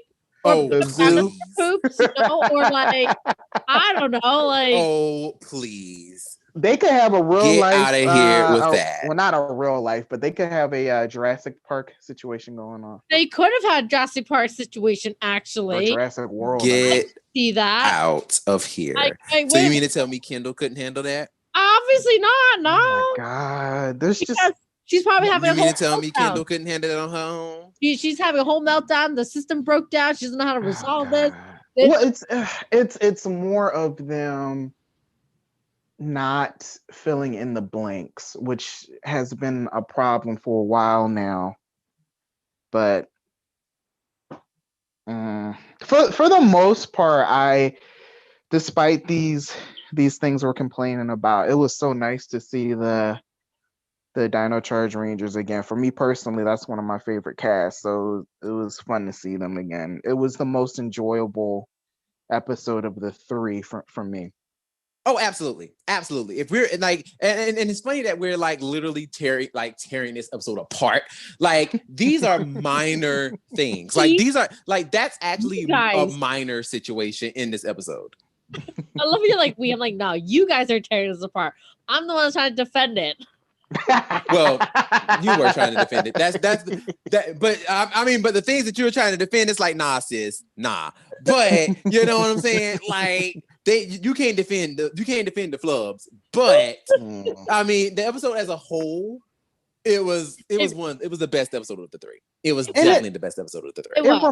It reminded me of maybe not the epic team ups that we would get, but a decent team up where you got to focus on the main cast of the current season. You got to focus on the returning Rangers, the returning team, and they had like it was just fun. It was fun. No, I agree. I agree 100%. It was definitely a lot of fun. I enjoyed this episode a lot more, especially when I went back and looked at it and watched it.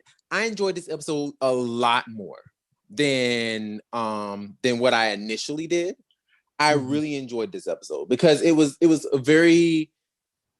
I loved all the puns, all the jokes with the villains. I mean, I love Poor Sandra. Poor Sandra is like, she is a queen to me. If we can just have Poor Sandra as the main villain, that would make me happy. Like if she was just like the main leader of the crew, I would be happy with that. Like Poor Sandra is amazing. I love her.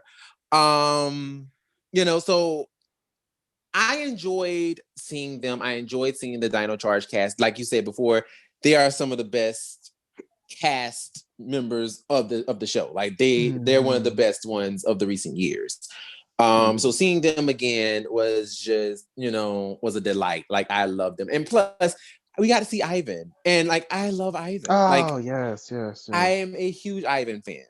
And of course I wear my Dino gem, my inner gem all the time. Also because it's yellow and it's not really all that gold. It's more yellow. But anyway, beside the point. Point is, I just love the Dino Charge cast. And of course, them being there was really cool. The drawback to this episode, and I guess this is the main problem other than the Zoe stuff. The other main problem that I had with this episode, and it's a minor detail. It's very small. But the other problem I had was that everyone sounded the same. They didn't sound like themselves. And I know that the actors themselves were really trying to like, give their character, you know what I'm saying? Like if they were trying to be themselves, be their characters, given in the circumstance, acting. But I felt like they were given lines that anybody could say. It was more or less the legendary battle all over again, or like Dimensions in Danger all over again, where you can bring back any set of Rangers, give them those same lines, and it would sound the same. You know what I'm saying? It wasn't character specific. The only ones that were kind of character specific was Coda, and even then, like Lena said, he was speaking in full sentences. So it was like. That was really cute where she like they're talking about building a dinosaur or a sword and she's like I did once. That was that was a nice little right. Exactly. Like stuff like that's paying homage, which is like thank you for remembering that. But as far as like very specific ways of speaking, they didn't master that on this first episode. On this episode pertaining to this episode specifically, they didn't master that in this episode. It was very much the dialogue sounded like anyone could say these lines, and it didn't have to be the Dino Charge team. It could have been anybody saying these lines, and it would have worked. So that was like one thing that I was just kind of like, all right, whatever. Now, when she says that line on the third episode, the final episode, that was like, oh, this is pretty much the only rare time that one of the Rangers actually said something that actually pertains to their character. You know what I'm saying? Like, oh, this is cool. But for the most part, they all pretty much said things that were very generic. And I didn't really care. I didn't care for that specifically, but I still liked the fact that the Rangers themselves were still trying to, the actors themselves were still trying to like give it their all. And they were still trying to give it that. This is me. I'm Tyler. I'm being Tyler in the moment. Granted, yes, I'm saying generic lines, but I'm still trying to be Tyler. or I'm still trying to be Chase, or I'm still trying to be Coda. You know what I'm saying? Like they were still trying to be the original Ranger that they were. You know what I'm saying? So I really did enjoy that. But yeah, that was like my only take on this episode. Like I said, I enjoyed this episode a lot. I really enjoyed it. So yeah, I guess I should say something very positive about this episode, at least. One of my main positive things in this episode was definitely the usage of like American footage versus the Japanese footage. I always loved that. I always loved seeing that. Yeah, like they really used the footage very well. And I was very impressed by that. I was very impressed by how well they used the footage in this episode. I was like, oh, okay. They actually did a really good job with this. So yeah, like I enjoyed that a lot. So that's my thing with that. Making Bad was bad. So so this episode, oh boy. So this is a clip show episode, obviously. It's a clip show. Now, I'm gonna be honest with y'all. I hated it. It was a waste. It was a waste. It was a waste of time. It really was a waste of time. They could have, like, I understand what they were trying to do because they were trying to tell this whole this story and blah blah blah blah with, you know, they got to get the diamonds and, you know, you got to get the diamonds to, you know, get the thing to work the thing and blah, blah, blah, blah, blah, blah. You know what I'm saying? Like, I understand all of that. I get it. But the clips and the things that they were saying and the things they were using just did not make sense. They had Lord Zed's staff, right? Mm-hmm. His staff, they could have still used the staff to imbue it, to use its power. But or was the staff like unusable? Was it just like a random just staff that just couldn't be used? Like I don't understand. Had all these weapons here from these particular villains, mm-hmm. and you mean to tell me, first of all, Lord Zed, you picked Goldar over Lord Zed, and their excuse was, well, he turned good. You mean to tell me you just couldn't pick Lord Zed when he was evil? Good. Exactly. Any one of them. Couldn't pick him before that? Any one of them when they were all evil. Exactly. It was like you could have picked these people. I don't understand.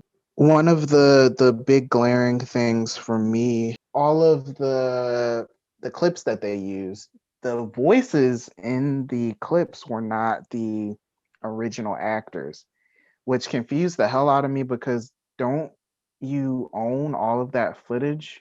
And the show's non-union, so why didn't you use any of those voices?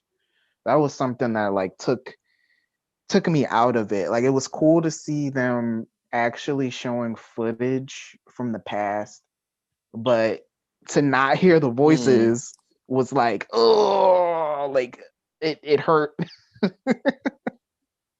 Like you missed an opportunity. Mm-hmm.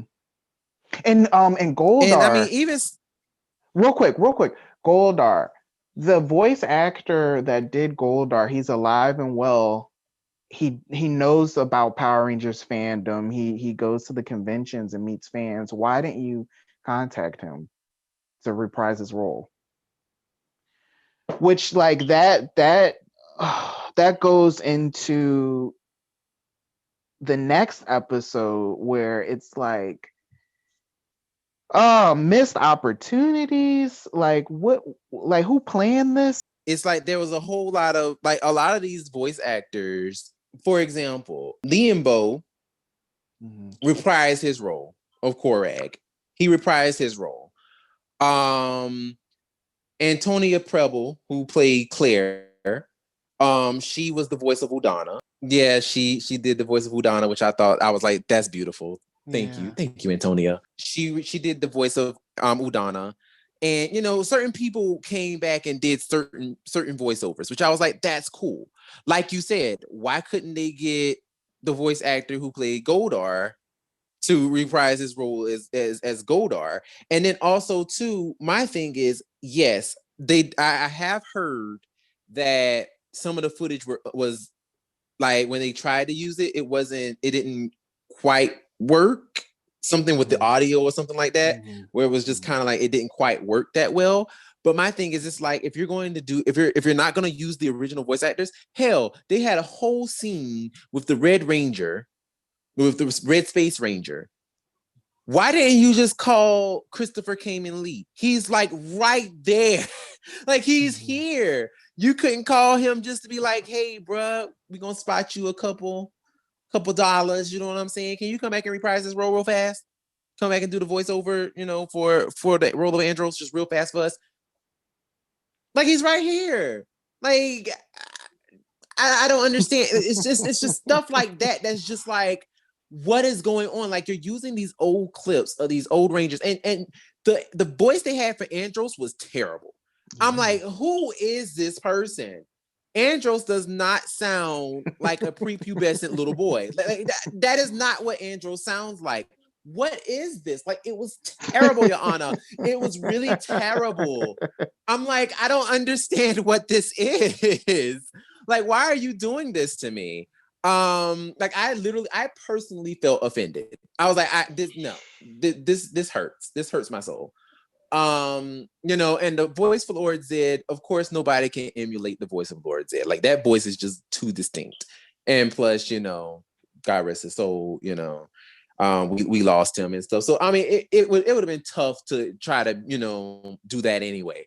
But still, come on, at least try to, get close to the man voice. I mean, it's just, I don't know, y'all. It was a chop.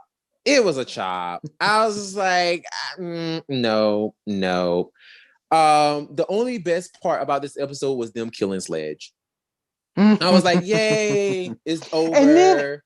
And then when you think about that, wouldn't it have made sense to do it in the next episode when his Rangers are back, so they could have done it? But I mean, I would have liked that too. But hey, that would have been another thing for them to film. And I'm pretty sure they're like, we don't want to, do all of that because let's money. save money. So, moving on to the final episode of the two, right? Well, of the three. We have Grid Connection. Now, y'all, honestly, to be truthfully honest with you, going back to Austin St. John's little panel situation, right?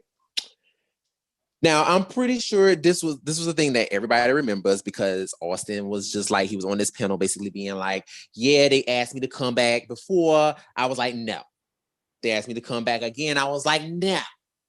But then they asked me to come back this time, and I was like, all right, yeah, I'll do it, right? You know what I'm saying? Because he was like, oh, this is gonna be such a good script, and it was such a good story, and yeah, I'm back. You know what I'm saying? It's a good part for me, So yeah, I came back and I reprised my role. Like, yeah, he didn't say all of that. I was totally like just messing that up. But anyway, so I came into this thinking, oh, this episode is about to be Dimensions in Danger featuring Austin St. John, honey. That's what I was. I would have took that. That's what I wanted. That's what I wanted. I wanted an episode that was basically Dimensions in Danger, but only Austin St. John instead of JDF. That's what I wanted. That is what I was looking for. But that's not what we got. That is not what we got, babies. Did anybody else feel shortchanged, or was it just me? Absolutely. Oh my God, just watching it, and you know what? Before I even watched it, I had a little hint of how disappointed I was going to be, because somebody had compiled. Do tell. Somebody had compiled all of the scenes that Austin was in on YouTube, and the video was 1 minute and 35 seconds. So that told me that I was not going to get my fix of Jason. So. Ooh, and then I had heard that it was disappointing, but I didn't go into detail because I wanted to watch it. But right. Because I remember you wanted to hold out and was like, "Nah, I ain't gonna watch it," which I was like, "Okay, I am." But trying to give them my ratings. I am very glad I waited this long and you forced me to watch it so that we could do this episode. And all I can say is, Brennan, you wasted 23 minutes of my life I'll never get back. 23 minutes. 23 minutes. Oh no. Listen. I was livid. By the time I was done, I'm like, what the shit is this even about? And going back to the panel, I was literally thinking, oh my God, like Austin did a good thing. Like, yeah, right. Back. Like, he's doing great things for the fans. Like, this is going to be an awesome episode. Like, it's going to be better than any of the JDF episodes. Not that they were fantastic, don't get me wrong. But I was expecting like something like Forever Red. I don't know. Like, maybe I was reaching, but really though? That's what we got in the end? Girl, listen, listen, let me tell you something. Like I said, I personally was just like, I was flabbergasted. I was appalled at what we got. Because my thing was, like I said, I was expecting Dimensions in Danger level. Like, I was expecting like, oh, this is about to be, A1, like, we about to get all the Jason all the time, honey. You know what I'm saying? Like, we about to get 23 minutes of nothing but Jason. You feel me? And like a sprinkle of like Beast Morphers. Like that, and like maybe a handful of Dino Charge. That's what I was thinking that we were gonna get. When I noticed that I started seeing a little bit too much of the Beast Morphers cast. That was something that I noticed too. Yeah. It's like, when is he coming? And Exactly. That was what got me. I said, wait a minute now. When the episode first even opens and we see the Rangers standing in the command center, you know what I'm saying? And you see Keeper popping up all creepy like it always do, talking about some, you better beware, the morphing grid never lies. Oh my God, that scene was asteroid. That scene was hilarious.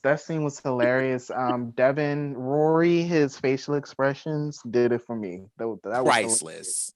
But his facial expressions were priceless. Like, dude, why wouldn't you believe him that would happen? Like why would you not believe that could happen? All the crazy shit you've seen in the last year or so. Like, why was that hard to believe? That was weird. Listen, child, that was the part of the episode that really irritated me, because I'm like, sir, literally, you fight monsters every day. Like, why do you not believe that the Morphin Grid is also prophetic? Like, it could tell you shit. Like, I don't understand, bruh. Like, dude was literally like, an asteroid, really my guy, really my big-eyed dude, really my guy, like an asteroid gonna come down and hit me, bro. I'd have been like, you dead ass? An asteroid gonna come down and hit me, I'm sitting my behind right here. I'm not moving. Then I'm like, well, Devin, don't you got a game? Nope. Cancel it. I'm sitting my behind right here. I ain't about to get hit with no asteroid. You know what I'm saying? Like, that's the kind of energy. You know what I'm saying? Like, that's the kind of energy like I was expecting, but it was just like, nah. And that's when I kind of noticed, I'm like, wait a minute, but they're not talking about Austin right now. Like, there's no hints of Austin St. John. So what's the team? What's happening? So then, of course, he leaves or whatever to go do his thing or whatever. And totally disregard Keeper's message, which was creepy as hell. But he totally disregards it. And he goes on to do his thing. Only to get hit by a damn asteroid anyway. But anyway. The other Rangers head into the other dimension. And because they get a little calm message from the Dino Charge Rangers, basically being like, we under attack. You see a little dinosaur running in the background. I thought that was cute. That was really funny. That was so cute. I love how they're like, they have dinosaurs there. Yo, I'm telling you, during that fight, when I saw that dinosaur go running through the house, I literally hollered. I'm not gonna lie to you. I hollered. I was like, this is hilarious. That was my favorite of the whole entire episode. Listen, that dinosaur stole the whole episode. I was like, yes, follow that guy. Follow him. I want to know his story, okay? I want to know about his family. I want to know about his children. I want to know how they're treating him. I want to know about his story, okay? Because he was running like he had somewhere to go, honey. He was running like he had somewhere to go. I'm dead. I said, oh, look at this motherfucker. Look at him. Oh, I loved it.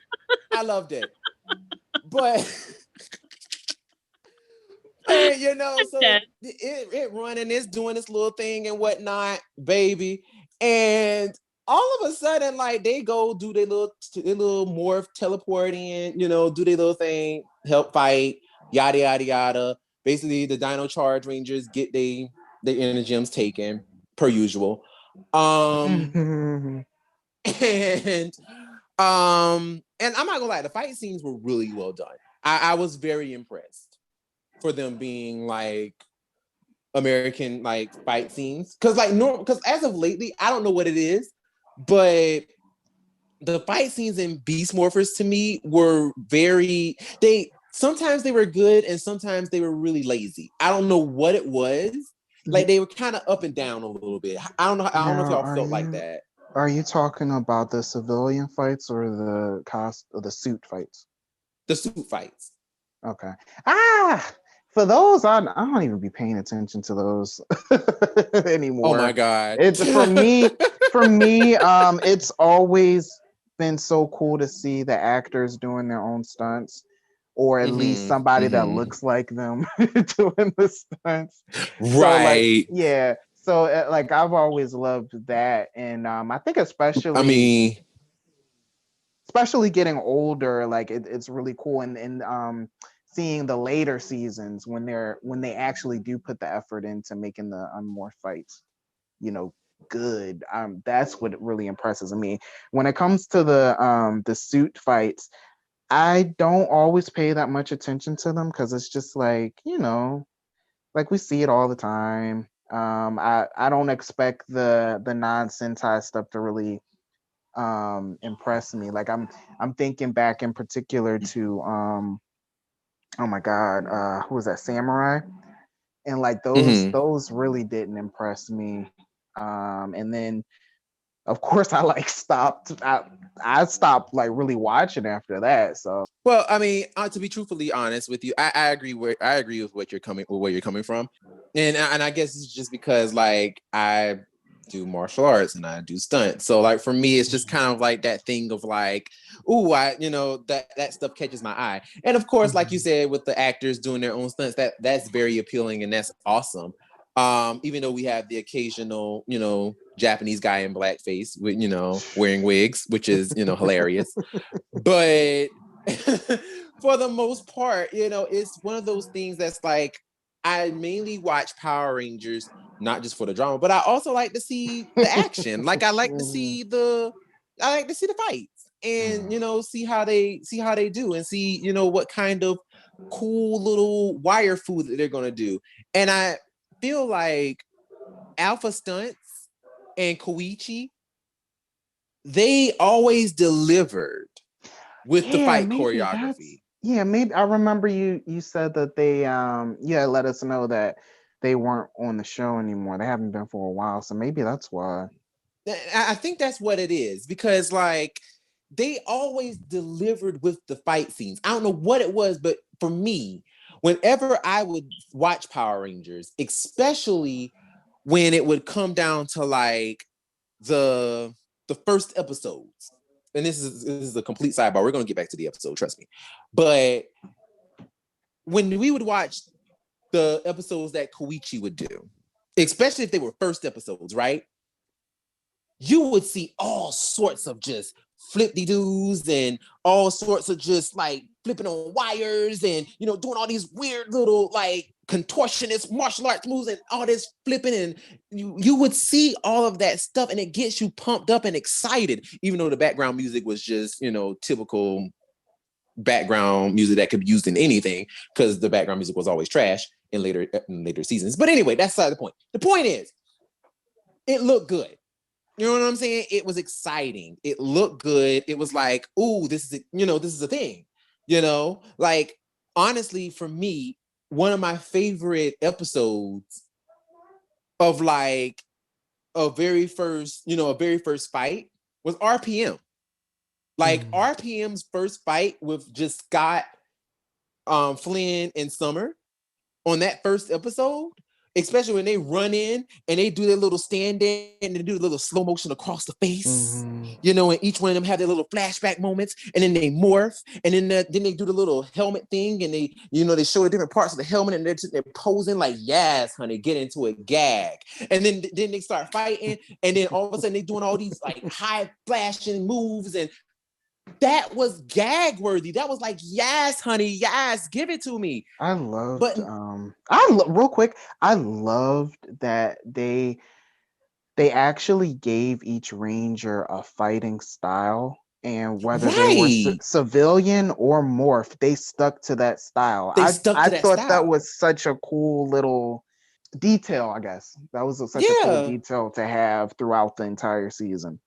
Exactly. And that's what I'm saying. It's one of those things where it's like that attention to detail, as small as it was, that attention to detail was so important. And I feel like later seasons, like especially what we got now, even though, don't get me wrong, Beast Morphers is light years away from what we had, child. It was, woo, child. Because some of them seasons, when we got the American footage, baby, I'm looking at you, Megaforce. I'm looking at you. But because child, the American footage from Megaforce was trash. But anyway, we're not gonna do that. But my thing is, it's like the fighting, it just doesn't look good anymore. Like it doesn't look exciting. It looks really bland. So when I was looking at the American fight scenes in this episode, I was actually impressed because I was like, oh, like it actually does kind of look good in a sense. Like it okay. Because like, of course, the Dino Charge Rangers got their butts kicked, but it looked good. You know, it didn't look like, oh yeah, we just got kicked and, you know, I lost my energy. Oh well, you know, like it didn't look like that. I mean, they looked like they were actually trying to put up a fight, and it looked good. So that was a plus in this episode. But moving along, so basically, then you had the little scene where, like I said, Devin got hit by the asteroid, and he runs back, and he's like, "You'll never believe it! I got hit by an asteroid, bruh. We know." And then, you know, Mama Shaw is like, my baby is in another dimension getting killed, and you worrying about an asteroid. I'm gonna need for you to go over there and help him. Okay, what you doing? And he's just like, well, you know, what can I do? How can I get there? And all this stuff. And then, of course, they remember, oh, well, you can use the morphing grid and, you know, all this foolishness. So he goes to the tower, to the morphing grid, takes a little asteroid there or whatever. And of course, you know, he's inside the morphing grid and he's communicating and he's like, morphing grid energy, give me a sign, help me. I'm calling out to all the Rangers in the universe. Help me, someone hear me, please. You know, begging the morphing grid to help him. And of course, the little asteroid shatters, and what is in it? a Tyrannosaurus coin. And then who comes out of a portal? Austin St. John. Now, mind you, how far along in this episode we? Yeah. Well, the other thing is I wanted to point out is, do you notice how he was like ready? He was like, yeah, I'm ready for this. He comes through. It's not even like, oh, what am I doing here? I was just in the middle of a football game or something. Yeah. Oh man. So he knows who Devin is. Like, how was that? Right. Obviously Devin knows who Jason is because of Ranger History class. Which he never took, by the way. I think he well, we don't know that. We don't know. Yeah, I would think that he's taken it since becoming a Ranger. True. I would hope so anyway. I mean, Jesus Christ. Really quick. I wanted to say the last episode, the clip show, I feel like in all of that, they could have, and the mention of Ranger History class, they could have given us scenes with the Rangers in class looking at old footage. They could have done that. Like, I literally they could have. But back to this crap. I just like, we haven't seen this man since 2002, where he randomly had his Morpher and Power coin. We never got an explanation then, and we still don't have an explanation of where he's been or what the hell he's been doing for the last 18 years. So it's like, that was bothersome. I mean, we know he went to the Peace Corps. He did what?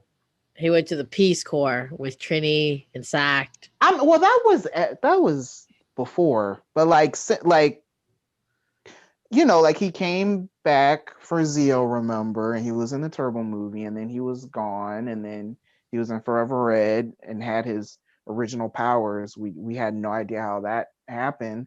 We haven't seen him since then, and now once again he, like, so that, I guess, like, did they take the coin from him, or was the coin just like, when Devin was doing what he was doing, did his coin just get taken from him and then put in the morphing grid, or did it just materialize in the morphing grid and then he got it in this episode? It was like, it doesn't make any sense because we don't actually have any context of what the hell is going on.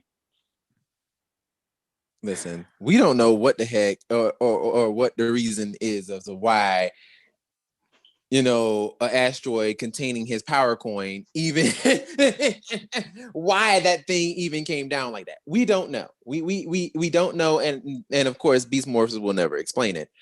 However, it's just one of those things that was just like, it should have been told differently. If we're going to bring, like you said, Austin hasn't been in the show for like 18 years at this point. Yeah. So it's like, what are you doing? How did you, how did you know this was happening? Or how did you know to jump through the portal? Why wasn't it Tommy? You know what I'm saying? Why couldn't it have been Tommy that didn't jump through? You know what I'm saying? Like, it could have been anybody that we got. So, and that was my issue with this episode. That was my main issue with this episode. Dimensions in Danger was extremely, important. You know what I'm saying? Like, it was extremely important and it was very integral to the plot of the episode. Like, Tommy's place in this episode was very important. Whereas Jason was like, anybody could have done his part. Literally could have been anybody. Yeah. And it was just, and that was the stinger. That was the thing that was like, damn it. And I guess maybe this is a confirmation that Jason doesn't have a master morpher. There you go. I don't think he does. I don't think he does. But yeah, so basically Jason, does his thing. He comes through. He's like, sure, I'll help you. You got me. So he jumps through the portal with Devin. Then that's when Shelby is like, that's when everybody's like, oh, they're planning on building, this Zord and all this stuff using dinosaur DNA. And she's like, oh, and Shelby's like, wait, like I did? Yes, girl, just like you did. And then, and then of course, like they're like, okay, we're going ahead separating the two teams and we'll do it old school style. I'm like, what is old school style? What is that? Yeah, whatever. Just because you're leading it, it's old school, I guess. It's old school, I'm guessing. I don't know. I mean, I would have rather took them saying, let's split up like Scooby-Doo. I would have rather took that, but whatever. So, the other Rangers and, Jason went to go meet the bad guys at the rock quarry, because we always got to fight at rock quarries, honey. And, he flips a coin in the air. The other 4 Mighty Morphin Rangers pop out, sounding nothing like the original Rangers. And then the Dino Thunder Rangers flip out, sounding nothing like the Dino Thunder Rangers. Were they even there? They didn't have a reason to be there. They didn't have a reason. Child, they were just ready. They were just sitting there like, okay, so somebody should be calling me in 5, 4, 3, 2. Oh, there we go. And they just went ahead and just jump on through because it's like, okay, hey, whatever. There was oh my God, there was so much the matter with this. Like, there's so much wrong in it. To have an episode of this caliber and you not have like a good bulk of those actors back is like, or at least get them to do their voices. I just don't understand. Well, here's my thing. I don't mind, like, my thing is, I knew they weren't going to get majority of hardly any of the Dino Thunder cast except for Ethan. Like, Kevin would have gladly came, but they just didn't even ask him. They didn't even ask him. Like, that's what I'm talking about. That's what I'm talking about. Like, you had an adequate amount of time to plan this, and you're not even calling people up. Right. Like, I mean, didn't even ask them. It's like, all right, whatever. Which I'm like, y'all could have had literally a ranger from each season. You had Jason that represents Mighty Morphin. You had the Dino Charge cast who represents all of Dino Charge except with the exception of 2. And you literally, like, you could have gotten Kevin easily because Kevin was like, sure, I'll do it. So you could have gotten him, but you didn't even ask him. And it's like, that could have been your Dino Thunder representation right there. Yeah. You know what I'm saying? And they could have written anything for him, just like they did Jason. Could have written anything and just had him pop up. Yeah, I feel like they shouldn't have even had those. I'm so sorry if this is what you were basically saying. They shouldn't have even had those like the suits for Jason, or excuse me, for Kimberly, Zach, Trini, Billy. They shouldn't have had those suits in there. They shouldn't have had the suits for Kira and Connor. Like, if you couldn't get them, you shouldn't have even shown them. Like, they could have just done non-Sentai footage of that. Like, that wouldn't have been too much to do. But like, I mean, it was such a letdown to have these characters that we haven't seen for years, and these characters that are like fan favorites, that you don't have their voices and the actors aren't there. So it's like, why even like play in all of our faces like that? That was not cool. I didn't like that at all. And I just think that it was like a slap in the face. This is like a big deal, and you just half-assed it. I agree, but to a certain extent, but also to at the same time, like, we kind of knew majority of them weren't going to come. You know what I'm saying? For the simple fact that some of them, like, some of them have their reasons, some of them are SAG. You know what I'm saying? Like, they weren't going to come. However, on the same token, I understand where you're coming from, and for those who could make it, it's like, why didn't you call them?